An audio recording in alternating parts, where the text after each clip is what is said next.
Well, have you ever tried to report an auto driver for charging extra fare? Have you ever been physically abused and harassed for doing so? Well, one girl went through this horrific ordeal when she tried reporting an auto driver demanding extra fare, and the incident has left her in a state of shock.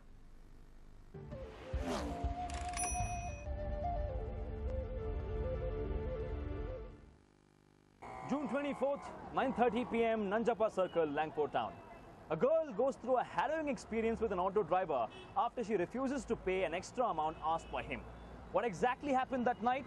To find all that out, I'm standing in the exact same spot the girl went through that ordeal, and with the same person. Now, for security purposes, we're calling her Devi and changed her name. I have with me Devi herself. Devi, we always know that Bengaluru has become unsafe for women, but take us through what happened that night and how you were shocked and petrified with the attitude and behavior of the auto driver. Right, so at around 9:30, I left my house with my friends to take an auto from here to Garuda Mall. Now, from here to Garuda Mall, it's about 2 kilometers away, and the auto driver asked me for 150 rupees.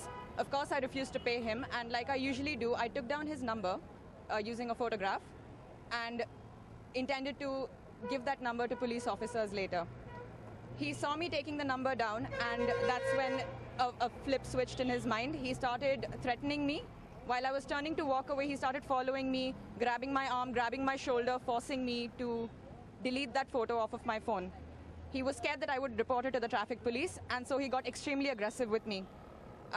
When I tried to take an auto out of there, he got into the same auto, threatened to the auto driver, in case he drove, and started taking photographs of me. He took about 15 photographs of me and told me that now he knows what I look like. After that, all of this lasted for 15 minutes, and around 15 people were around looking at this and doing nothing. After a while, an auto union rep came, and he held that man down until we could walk a little farther and take another auto from there. Thereafter, I called up the police number 100, and they asked me to report the number to the traffic police of this area. After I did that, the traffic police asked me to file an FIR in the police station, which is the Ashok Nagar police station. When I went there, I was not taken seriously initially.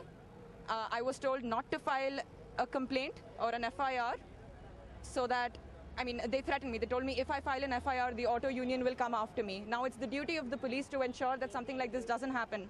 And we all know as Bangaloreans that autos are not safe for women to take and not safe for anyone to take because of the harassment that passengers have to face. And as a woman in Bangalore, I expected a lot more from this city, especially with all the money and resources that is going into the safety of women, especially during public transportation. Now, it happened exactly in this spot here. You're seeing this is the Nanjappa Circle, and this is the Langpur town road. It's a bustling place, 9:30 p.m. There are people walking here. Traffic is plenty of traffic here in this particular street. So there's no dearth of people on this road in this particular time, 9:30 p.m. Anybody staying in Chandinagar would know it's a bustling place. People would have witnessed what happened on this road. Forget about people who are traveling on the road. Let's find out if this particular, there are a lot of shops over here. There's one medical shop here. Was the medical shop open? I doubt the medical shop was open, but I'm pretty sure these two shops were open right behind. So the medical shop here was closed, but these two shops were open. Let's find out from these two people if they saw anything that night. Sir, ಎರಡು ದಿವಸ ಹಿಂದೆ 24 June 9:30 9:30 ರಾತ್ರಿಗೆ ಇಲ್ಲಿ ಒಂದು ಹುಡುಗಿನ auto driver ಇಟ್ಕೊಂಡು ಚಡಾಯಿಸಿದ್ದಾರೆ, photo ತೆಗೆದಿದ್ದಾರೆ. ನೋಡಿದ್ರಾ ಏನು ನೋಡಿದ್ರಿ ಆ ದಿವಸ? ಅದೇನೋ ಬಾಡಿಗೆನ ಕೇಳಿದ್ರು, ಎಕ್ಸ್ಟ್ರಾ ಬಾಡಿಗೆ ಕೇಳಿದ್ದಾರೆ. ಬಾಡಿಗೆ ಕೇಳಿದ ತಕ್ಷಣ ಅವಳು ಅದೇನೋ ಆಗಲ್ಲ ಅಂತ ಇಷ್ಟು ಕೊಡು ಅಂತ ಹೇಳಿ 150 ರೂಪಾಯಿ ಹೇಳಿದ್ದಾರೆ ಬಾಡಿಗೆಯ. ಆ 150 ರೂಪಾಯಿ ಕೊಡೋಕ್ಕಲ್ಲ ಅಂತ ಆಟೋ ನಂಬರ್ದ ನಂಬರ್ ತಗೊಂಡಿದ್ದಾರೆ ಫೋಟೋದಲ್ಲಿ. ಅದೇನಪ್ಪ ಗಲಾಟೆ ಆಯ್ತಿತ್ತು, ನಾನು ಅಷ್ಟು ಇರಲಿಲ್ಲ ಫೋಟೋಗೆ. ಗಲಾಟೆ ಆಗುವಾಗ ಈ ಆಟೋ ಡ್ರೈವರ್ ಹುಡುಗಿ ಫೋಟೋ ತಗೊಂಡ್ಬಿಟ್ಟು ಆ ಹುಡುಗಿನ ಮುಟ್ಟಿ ಆ ಹುಡುಗಿ ಸ್ಟಾಪ್ ಮಾಡಕ್ಕೆ ಟ್ರೈ ಮಾಡಿದ್ದಾರೆ. ಸೊ ಅವಾಗ ನೀವು ನೋಡಿದ್ರ ಅದನ್ನ? ನೋಡಿದ್ರು ಸರ್. ಆ ಹುಡುಗಿ ಬೇರೆ ಆಟೋಕ್ಕೆ ಏನೋ ಹೋಯ್ತಿದ್ರು, ಅವಾಗ ಒಳಗಡೆ ಇದ್ರು, ಇವರು ಫೋಟೋ ತಗೊಳ್ಳಿ ಮಾಡ್ತಿದ್ರು. ಆಮೇಲೆ ಅವರು ಫೋಟೋ ತಗೊಂಡ್ರು, ಇವ್ರದ್ದು ಅವ್ರ ಫೋಟೋ ತಗೊಳ್ಳೋದು, ಅವ್ರದ್ದು ಇವ್ರ ಫೋಟೋ ತಗೊಳ್ಳಿ ಮಾಡಿದ್ರು. ಹುಡುಗಿನ ಮುಟ್ಟಿದ್ರ? ಹುಡುಗಿ ಮುಟ್ಟಿದ್ರು. ನೀವೆಲ್ಲ ಇವಾಗ ನೀವು ಮಾತ್ರ ಇದ್ರ ಇಲ್ಲಿ ಜನರು ಇದ್ರ? ಇಲ್ಲಿ ಜನರು ಇದ್ರು, ಸುಮಾರು ಜನ ಇದ್ರು. ಯಾರು ಏನ್ ಮಾಡಿಲ್ಲ? ನೀವೇನು ಟ್ರೈ ಮಾಡಿಲ್ಲ ಮಾಡಕ್ಕೆ? ಸರ್ ನಾವು ಕೆಲಸ ಇತ್ತು ಹೊಂಟೆ ನಾವು. ಆದ್ರೆ ಒಂದು ಹುಡುಗಿನ ಹಿಂಗ್ ರೋಡ್ ನಲ್ಲಿ ಒಂದು ಆಟೋ ಡ್ರೈವರ್ ಈ ತರ ಮ್ಯಾನ್ ಹ್ಯಾಂಡಲ್ ಮಾಡ್ತಾ ಇದಾರೆ, ನಿಮ್ಗೇನು ಬರಲ್ವಾ? ಇಲ್ಲ, ಕೋಪ ಬರುತ್ತೆ, ಆದ್ರೂ ನಾವು ಇರ್ಲಿಲ್ಲ ಸರ್, ಹೊರಗಡೆ ಹೊಂಟೋದು ನಾವು.